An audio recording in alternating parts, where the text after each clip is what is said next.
Nisha Sharma news 21 के special segment Safarnama में आप सभी का स्वागत करती हूँ। और आज हम आपको भारत के एक ऐसे शहर की यात्रा पर लेकर चलेंगे जहाँ की हवाओं में गुलाब की खुशबू और फिजाओं में भक्ति का रस घुला हुआ है। हम बात कर रहे हैं राजस्थान के पवित्र और प्राचीन शहर पुष्कर की।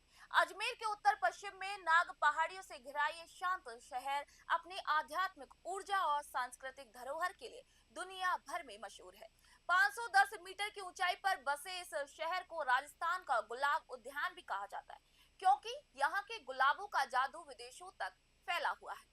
पुष्कर की कहानी शुरू होती है ब्रह्मांड के रचयिता भगवान ब्रह्मा से, जहाँ पर पौराणिक कथाओं के मुताबिक ब्रह्मा जी ने जब पृथ्वी पर एक कमल गिराया तो जहाँ उसकी पंखुड़ियां गिरी थी वहां पर एक विशाल झील बन गई।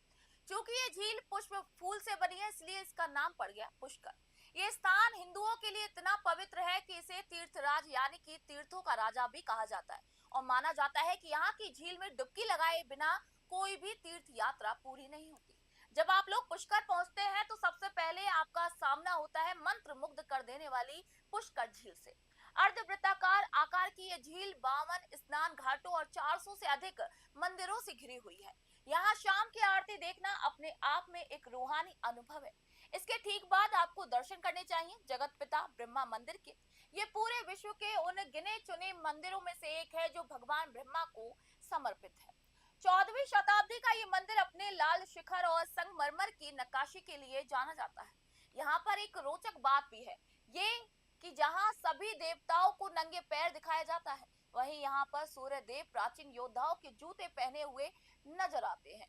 पुष्कर की गलियों में आपको बरहा मंदिर भी मिलेगा जो यहाँ का सबसे प्राचीन मंदिर है और भगवान विष्णु के सुअर अवतार को समर्पित है। यदि आप शहर का मनोरम दृश्य देखना चाहते हैं तो आपको रत्नागिरी पहाड़ी पर स्थित सावित्री मंदिर जरूर जाना चाहिए। ब्रह्मा जी की पहली पत्नी को समर्पित ये मंदिर एक ऊंची चोटी पर है जहां आप रोपवे या फिर पैदल चढ़ाई करके पहुंच सकते हैं।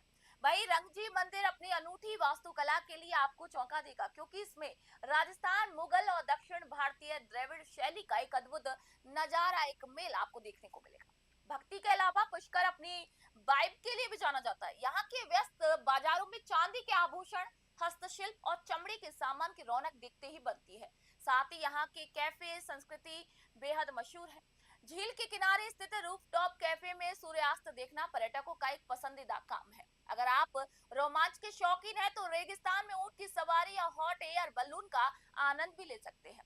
सिखों के लिए भी यह स्थान महत्वपूर्ण है, जहां पर 19वीं सदी का गुरुद्वारा सिंह सभा गुरु नानक देव जी और गुरु गोविंद सिंह जी की यात्रा की यहाँ पर याद दिलाते हैं। यदि आप अपनी यात्रा की योजना बना रहे हैं तो अक्टूबर से मार्च का जो समय है आपके लिए सबसे बेहतरीन है। भाई नवंबर के महीने में यहाँ पर दुनिया का सबसे बड़ा ऊंट मेला लगता है, जो कि एक ऐसा उत्सव है जिसे आपको जीवन में एक बार जरूर देखना चाहिए। भाई पुष्कर पहुंचने के लिए आपको जयपुर से निकट हवाई अड्डा है और अजमेर जंक्शन से आप महज आधे घंटे में सड़क मार्ग द्वारा यहाँ पहुंच सकते हैं। बस थोड़ा सा आपको यहाँ पर याद रखने की जरूरत है कि पुष्कर एक पूरी तरीके से शाकाहारी शहर है, इसलिए यहाँ की पवित्रता का सम्मान करें।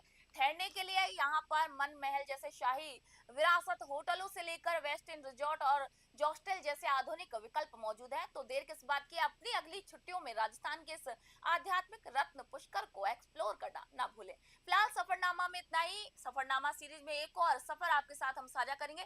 फिलहाल के लिए मैं निशा शर्मा आप सभी से इजाजत चाहूंगी।